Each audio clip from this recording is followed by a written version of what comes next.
gatinha de plantão, tudo certo com vocês? Vamos a mais uma aula e hoje é dia de fotossíntese. Vem comigo!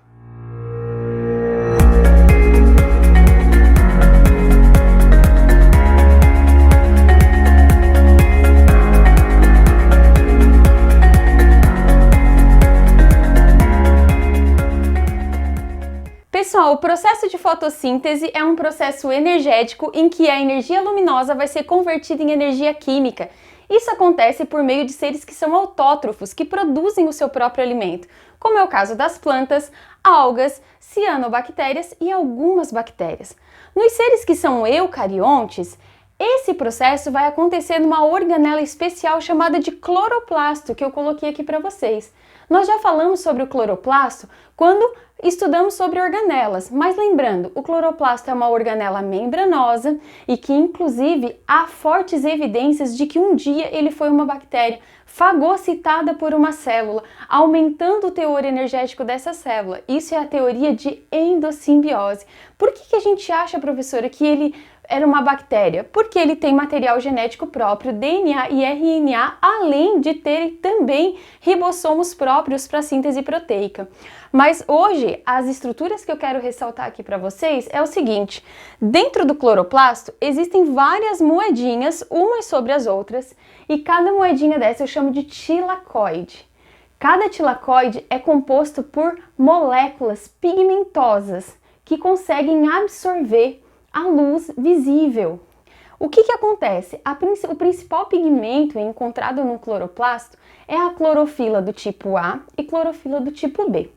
Elas são muito parecidas. A grande diferença entre elas está na sua estrutura molecular e também no comprimento de ondas que elas conseguem absorver, mas também é uma diferença muito pequena. Mas a clorofila do tipo A, ela é mais abundante, ela é mais presente tanto em plantas, em algas, como em cianobactérias e bactérias, né? Que tipo de luz que ela consegue absorver? Ela consegue absorver o maior espectro de luz, porque ela consegue absorver da luz visível desde o violeta até o vermelho, sendo que a maior absorção acontece no espectro que envolve a coloração violeta. Então, o que acontece? Existem outros pigmentos aqui nos tilacoides, sem ser a clorofila? Existem os carotenoides, e eles são chamados de pigmentos acessórios, e eles são extremamente importantes porque eles aumentam a capacidade de absorção de luz que uma planta é capaz de captar. Então, quanto mais luz ela capta, mais os elétrons são excitados aqui dentro desse tilacoide que tem fotossistemas, né? E mais fotossíntese vai acontecer, mais processos químicos vão acontecer que a gente já vai aprofundar. Mas olha só, nos eucariontes acontece aqui, né? No cloroplasto. Parte vai acontecer no tilacoide, que são essas estruturas aqui que parecem um monte de moedinha. Inclusive o conjunto do tilacoides a gente chama de grano. O conjunto de grãos que tem dentro de um cloroplasto a gente chama de grana, né? E aqui eles ficam dentro de uma estrutura, de um fluido chamado de estroma. Parte da fotossíntese vai acontecer aqui dentro do tilacoide. Parte da fotossíntese vai acontecer aqui no estroma e a gente vai ver logo a seguir. Tá, e nos procariontes, aonde que acontece? Nos procariontes, como eles não têm cloroplasto, porque a única organela que eles possuem é o ribossomo, esse processo químico vai acontecer nas moléculas pigmentosas que estão dispersas no citoplasma. Então, as bactérias lá no seu citoplasma, elas também possuem clorofila e elas também possuem outros pigmentos capazes de absorver a luz. Uma coisa interessante é que os procariotos, a maioria deles não absorve a luz visível, mas absorve o infravermelho. Olha só! Vamos ao processo de fotossíntese então. Lembrando que quando você era pequeno, a sua professora falou para você que a fotossíntese é extremamente importante porque é o processo pelo qual a planta retira do ar o gás carbônico e devolve para a gente o oxigênio. Parece que isso fica na nossa cabeça com a impressão de que o gás oxigênio que a gente respira, ele é proveniente do CO2. E na verdade não é. O gás oxigênio que a gente respira, ele é proveniente de moléculas de água que também participam do processo de fotossíntese. Então, eu vou mostrar para vocês a visão geral da equação química que explica toda a fotossíntese e vou dizer para vocês o porquê que é tão importante a gente entender essa equação geral, apesar de existir a equação simplificada e ela cair bastante em vestibular. Olha só, o que eu preciso para fazer uma fotossíntese completa? Vamos lá. 6 moléculas de dióxido de carbono, que é o gás carbônico presente na nossa atmosfera. Eu preciso de 12 moléculas de água e eu preciso de luz solar. Esses são os meus reagentes. Quando esses meus reagentes reagirem, eles vão produzir os produtos. Quais são os produtos que eles vão produzir? Glicose, C6H12O6, 6 moléculas de gás oxigênio, O2, que vai ser liberado na atmosfera, e 6 moléculas de água. Aí eu sei que você já tá louco, né? Para simplificar isso aqui e compensar 6H2O com 6 daqui e diminuir, né, de 12 para 6. O que acontece? Por que não é legal a gente fazer isso na hora de entender a fotossíntese? Por 2 motivos. Primeiro, que a molécula de água na fotossíntese, ela não é apenas reagente, ela também aparece como produto. Outra coisa bem importante é que se eu simplificar essa equação, eu não consigo justificar da onde que saiu 6 moléculas de gás oxigênio. E olha só, todo gás carbônico utilizado aqui, ele foi incorporado para fabricar glicose. O nosso oxigênio, ele veio da molécula de água, das reações de molécula de água que a gente vai ver que é uma reação chamada de fotólise. Pessoal, como que a fotossíntese é feita? A fotossíntese é dividida em 2 etapas. Uma que eu chamo de fase fotoquímica ou fase clara e uma que eu chamo de fase escura ou apenas fase química, uma fase enzimática. O que vai acontecer de importante em cada uma delas? Cada uma delas acontece numa região diferente do cloroplasto. Enquanto que a fase clara acontece nos tilacoides, a fase escura acontece na região de estroma. Outra coisa bem importante, enquanto que a fase clara capta substâncias e fatores que vão contribuir para o acúmulo de ingredientes, a fase escura faz o que a fotossíntese tem que fazer, que é a glicose. Então a gente vai pontuar coisas importantes que acontecem na fase clara. Então olha só, na fase clara ela só acontece na presença de luz e ela acontece na membrana dos tilacoides. Então se eu pegar o tilacoide, pegar essa estrutura aqui e ampliar, eu vou ter uma membrana muito parecida com a membrana plasmática. E nessa membrana existe a presença de fotossistemas. Esses fotossistemas são complexos de proteínas que estão associados à clorofila. O que acontece? As clorofilas, presentes numa região que a gente chama de complexo coletor de luz, começam a absorver a luz, absorvem a luz.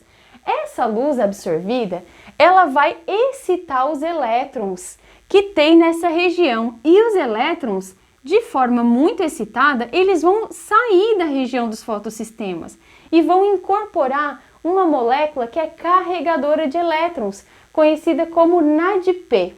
Então, como esse NADP vai receber elétrons para carregar para a fase escura, ele vai passar por um processo de redução e ele vai se chamar NADPH. Está cheio de elétrons para carregar e vai carregar esses elétrons lá para a fase escura. Afinal de contas, é lá que vai acontecer a formação da glicose e é necessário muita energia naquele processo. Outra coisa bem interessante, a captação de luz vai induzir a formação de uma molécula que é a nossa moedinha energética aí, que a gente chama de ATP. Ou seja, vai acontecer um processo de fosforilação, onde o ADP vai se juntar a um grupo fosfato, formando o ATP. Só que isso vai acontecer por meio da captura de luz, né? Então a gente vai chamar isso de fotofosforilação. Então olha só, 2 coisas já aconteceu. A formação de NADPH, né? A molécula agora está carregadinha de elétrons para levar para a próxima fase e aconteceu a formação de ATP, nossa moeda energética, prontinha para ir para a próxima fase. Agora acontece uma coisa super importante aqui, que é a fotólise, é a quebra de água, conhecido como reação de Rio. O que é a reação de Rio? A reação de Rio é justamente o fato da molécula de água ser quebrada pela incidência de luz. Quando a água associada à luz ocorre a quebra, ela vai dar origem a produtos como 2 hidrogênios, elétrons e meia molécula de gás oxigênio, ou seja, um oxigênio em cada quebra. A liberação de gás oxigênio acontece no processo de fotólise. Na fase escura, ou fase conhecida como química, eu vou utilizar o ATP proveniente da primeira fase, vou usar os elétrons que estão sendo carregados pelo NADP, então eu vou usar os elétrons da molécula do NADPH e vou absorver gás carbônico. O gás carbônico ele é absorvido na fase escura. E aí vai haver a incorporação de todos esses elementos para a formação da glicose, do C6H12O6. E isso vai acontecer num ciclo que a gente chama de ciclo de pentoses ou ciclo de Calvin-Benson. Mas qual é o principal objetivo da fase escura? A produção da glicose. Vamos ver se você entendeu? Então vamos ao nosso resumindo! Então, galera, pegue seu papel e a sua caneta e vamos ao nosso esquemão de estudo sobre fotossíntese e esse processo da bioenergética que é responsável pela transformação de energia luminosa em energia química. Na fotossíntese ocorre a produção de glicose, feita por seres que são autótrofos, como plantas, algas, bactérias e cianobactérias. Nos eucariontes, o processo de fotossíntese ocorre numa organela específica chamada de cloroplasto. Esse cloroplasto possui moedinhas dentro dele chamadas de tilacoides. Os tilacoides possuem clorofila e carotenoides, que são pigmentos que absorvem a luz, e esses tilacoides eles estão presentes numa estrutura chamada de estroma. Quanto aos pigmentos fotossintetizantes, destacamos a clorofila A e B, que absorvem comprimento de onda do vermelho ao violeta, sendo o violeta e vermelho os mais absorvidos. Os carotenoides são pigmentos acessórios importantes para ampliar o espectro de luz captado pela planta. Quanto à equação, a fotossíntese tem a equação geral e a simplificada. Na geral, percebemos que gás carbônico associado à água mais luz dá origem à glicose, gás oxigênio e água. Na simplificada, não aparece a água como produto.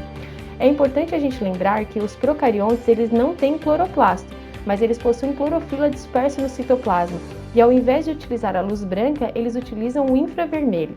A fotossíntese ocorre em 2 etapas, a fase clara, conhecida como fotoquímica, e a fase escura, conhecida como química. Na fase clara, ocorre na membrana dos tilacoides.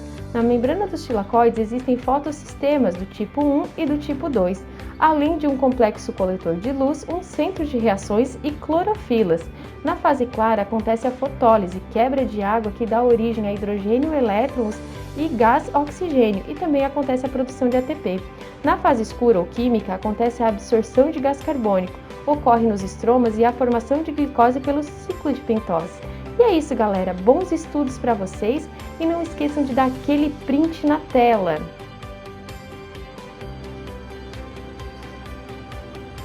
Pessoal, eu espero de coração que vocês tenham gostado dessa aula e que eu tenha ajudado vocês na compreensão sobre fotossíntese.